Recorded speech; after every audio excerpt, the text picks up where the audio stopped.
Iran যুক্তরাষ্ট্র যুদ্ধের আবহে বিশ্বজুড়ে তেলের বাজার যখন অস্থির, তখন কৌশলগতভাবে গুরুত্বপূর্ণ হরমুজ প্রণালী নিয়ে সামনে এসেছে নতুন তথ্য। কাগজে কলমে এই জলপথটি সম্পূর্ণ অবরুদ্ধ মনে হলেও বাস্তবে তেহরান বেছে বেছে কিছু জাহাজ চলাচলের অনুমতি দিচ্ছে। ইরান একটি বিশেষ নিরাপদ করিডোর তৈরি করেছে, যার মাধ্যমে তেল রপ্তানি সচরাচর রাখার পাশাপাশি চীন, ভারত ও পাকিস্তানের মতো বন্ধুপ্রতিম দেশগুলোর বাণিজ্যিক জাহাজকেও চলাচলের সুযোগ দেওয়া হচ্ছে। এর ফলে যুদ্ধকালীন উত্তেজনার মাঝেও ইরান কৌশলগতভাবে নিজেকে শক্ত অবস্থানে রাখছে। সামুদ্রিক তথ্য বিশ্লেষণ সংস্থা লয়েডস লিস্ট ইন্টেলিজেন্স জানাচ্ছে, শেষ 15 দিনে অন্তত 90টি জাহাজ হরমুজ প্রণালী অতিক্রম করেছে। এর মধ্যে 16টি তেলবাহী ট্যাঙ্কার রয়েছে। তুলনামূলকভাবে যুদ্ধের আগে প্রতিদিন এই জলপথে প্রায় 100 থেকে 135টি জাহাজ চলাচল করত।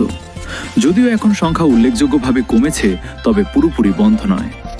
বিশ্লেষকরা বলছেন, ইরান এই নিয়ন্ত্রণপূর্ণ চলাচলের মাধ্যমে শুধুমাত্র নিজস্ব অর্থনৈতিক স্বার্থ রক্ষা করছে না, বরং সামরিক ও কূটনৈতিক চাপও প্রয়োগ করছে। নিরাপদ করিডোরের ব্যবস্থা তাকে আন্তর্জাতিক সম্প্রদায়ের সঙ্গে টানাপোড়েনের মধ্যে কিছুটা লচিল অবস্থান দিতে সক্ষম করছে। অন্যদিকে এই সীমিত চলাচলও তেলের বাজারে অস্থিরতা তৈরি করছে, কারণ মূল বাণিজ্যিক ট্রাফিক থমকে গেছে। প্রশ্ন থেকে যায়, যুদ্ধের মধ্যেও কোনো মানদণ্ডে কোনো জাহাজ পার হচ্ছে এবং এই নিয়ন্ত্রণ কোনো কৌশলগত বার্তা দিচ্ছে।